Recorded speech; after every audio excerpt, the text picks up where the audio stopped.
बनारस दुनिया के सबसे पुराने शहरों में से एक, जो वक्त के साथ चलकर भी रुका सा महसूस होता है, जो दिल में तो आता है पर समझ में नहीं। इतना अनछुआ है कि आप छू नहीं सकते, बस गंगा जल की तरह अंजुलि में भर सकते हैं। धार्मिक नहीं, आध्यात्मिक शहर है ये, जहाँ जीवन और मृत्यु साथ साथ चलते हैं। कई सदियां बीती और इस बदलते संसार में लोग ही नहीं बल्कि शहर भी बदल गए, पर बनारस आज भी वैसा है। मस्ती और हुल्लड़बाजी के बीच काशी बम बम नजर आती है। मुस्कुराहट के साथ रस से भरी गाली का अंदाज ऐसा निराला है कि मुंह से निकल ही जाता है, इहो राजा बनारस। पुरानों से भी पुरानी नगरी होने की मान्यता बनारस की है। पौराणिक मान्यता ये भी है कि इस शहर का ना आदि है और ना अंत है। कल कल बहती माँ गंगा इस शहर को तीनों लोकों से न्यारी बनाती है। गंगा ही नहीं बल्कि इसमें दो नदियाँ और बहती है, जिसका नाम वरुणा और अस्सी नदी है। गंगा की दो सहायक नदियाँ वरुणा और अस्सी के नाम पर ही इसका नाम वाराणसी पड़ा।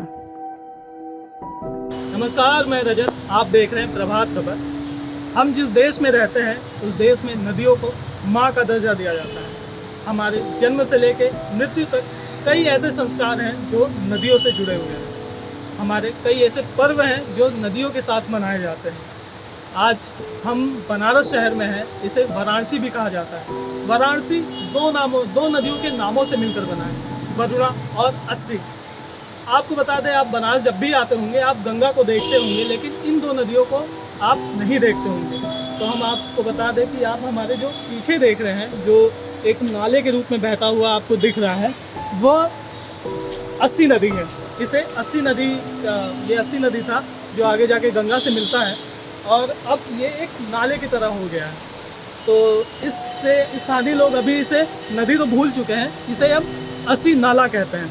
तो हमारे इस वीडियो में आप अस्सी नदी से जुड़े तमाम बातों को जानेंगे।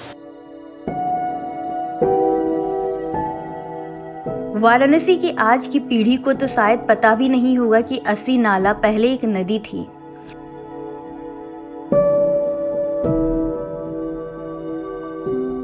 देखिए, अभी आपने जो अस्सी की बात की, तो मैं कहना चाहूँगा कि अस्सी नदी जो है ये पौराणिक नदी है और वाराणसी के इतिहास से ये जुड़ी हुई है। ऐसी मान्यता है कि वरुणा और अस्सी, उत्तर में वरुणा, दक्षिण में अस्सी, तो ये पहले वरुणासी कहते थे, जो कि बाद में बदल करके वाराणसी हो गया।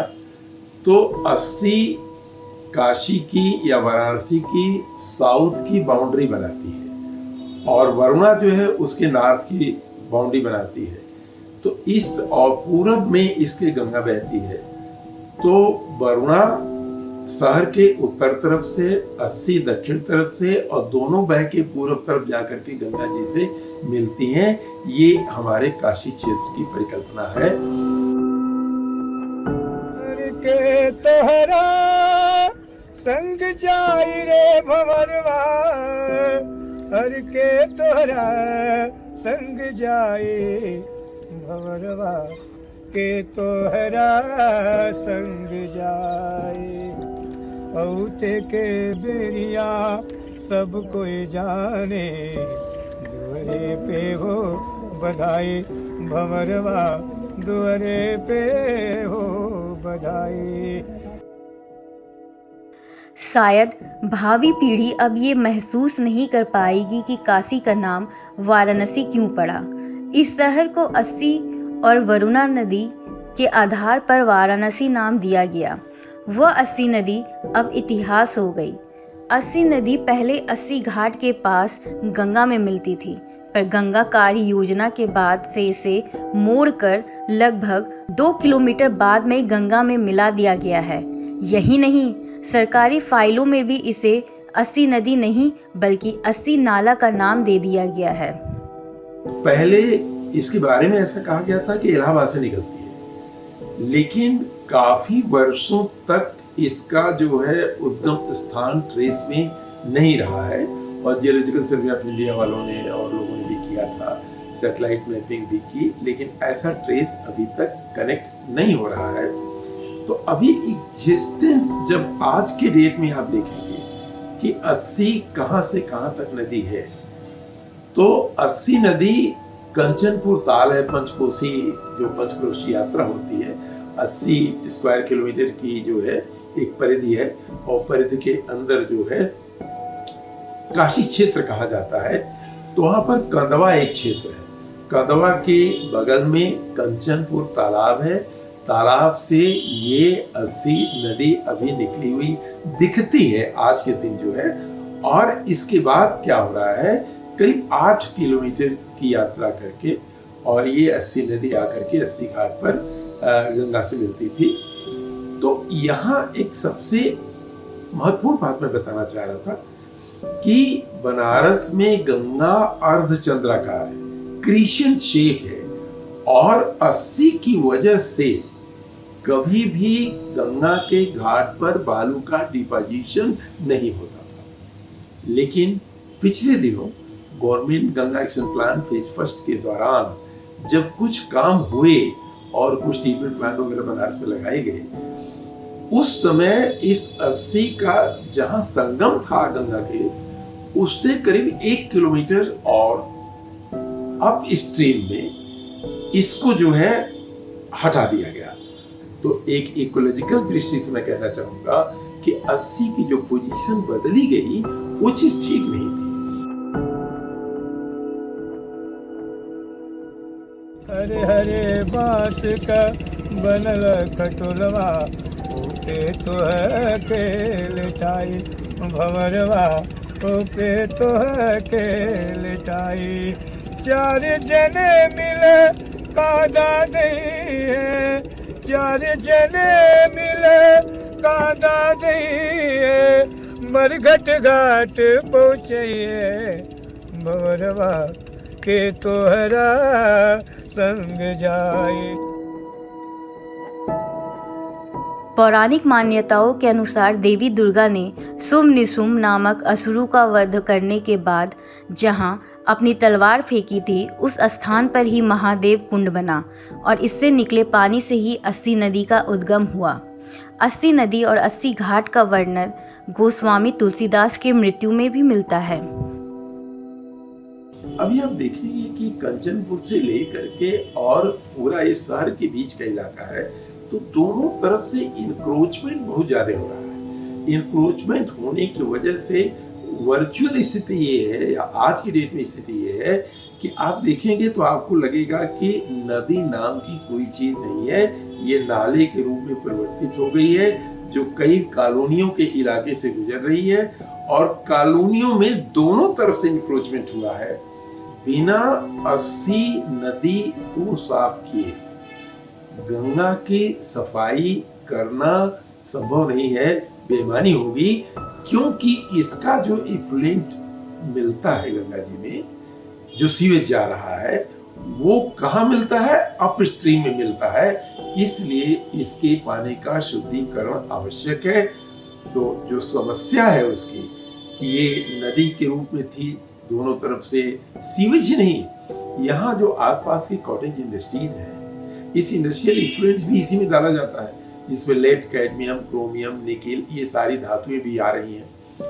अब इसमें सरकारी और गैर सरकारी दोनों स्तर पर प्रयास किए जाने की बात लोगों ने सोचा। मैं इसलिए कह रहा हूं कि सोचा कि जब तक आप 80 नदी की प्रॉपर मैपिंग नहीं करेंगे, प्रिंसिप मैप के हिसाब से यदि 80 का नहीं करते हैं आप, तब तक आप उसका 80 का इंक्रोचमेंट नहीं हटा पाएंगे। और इंक्रोचमेंट हटाने के लिए अभी ग्रीन ट्रिब्यूनल ने भी हमारे आदेशित किया था।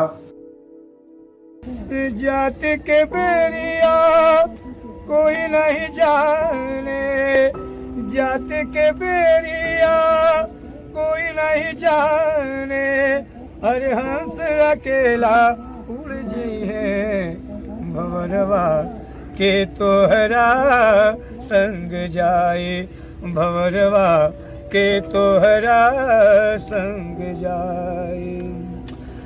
80 नदी के रिजुविनेशन के लिए कुछ आवश्यक चीजें हैं। पहली तो आज के डेट में इसकी प्रॉपर सैटेलाइट के थ्रू इसकी प्रॉपर मैपिंग होनी चाहिए, और मैपिंग के बाद जो है जो इंक्रोचमेंट का इलाका है उस इंक्रोचमेंट के इलाका को हटाया जाना चाहिए। और तीसरा काम किया जाना चाहिए कि इसके दोनों किनारों पर प्लांटेशन किया जा सकता है।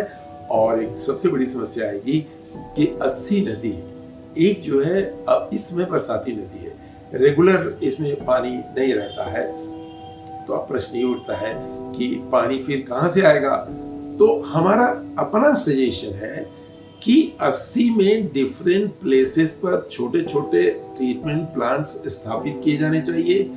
नाले के पानी को लेकर के ट्रीट किया जाना चाहिए। ट्रीटेड वाटर को उसी में दोबारा आप डाल सकते हैं, और यदि चाहें प्रॉपर ढंग से प्लानिंग की जाए तो आप समझिए कि 80 नदी को जिस तरह से दिल्ली में अक्षरधाम डेवलप किया गया है, और वहां पर आपने देखा होगा कि एक एक्वेटिक सिस्टम रिवरटाई बना रखा है, और दोनों तरफ पूरा इतिहास लिखा हुआ है हिंदुस्तान का, बनाया गया है चित्रों के माध्यम से, पिक्चर्स के माध्यम से। इस तरह से 80 के किनारे भी किया जा सकता है, और यदि ऐसा किया गया तो मान के चलिए कि 80 का प्रदूषण तो दूर होगा ही, वाराणसी की पहचान तो बनी रहेगी ही, इसी के साथ साथ ये टूरिस्ट प्लेस के रूप में भी काम कर सकती है, और एक सोर्स ऑफ इनकम भी हो जाएगा। तो मुझे लगता है जो लोग सारनाथ जाते हैं वो सारनाथ की जगह पहले 80 को देखना चाहेंगे, उसके बाद दूसरी जगह जाएंगे। आवश्यकता इस बात की है कि 80 के रीजुविनेशन के लिए एक प्रॉपर ठोस इकोलॉजिकल प्लानिंग बनाई जाए।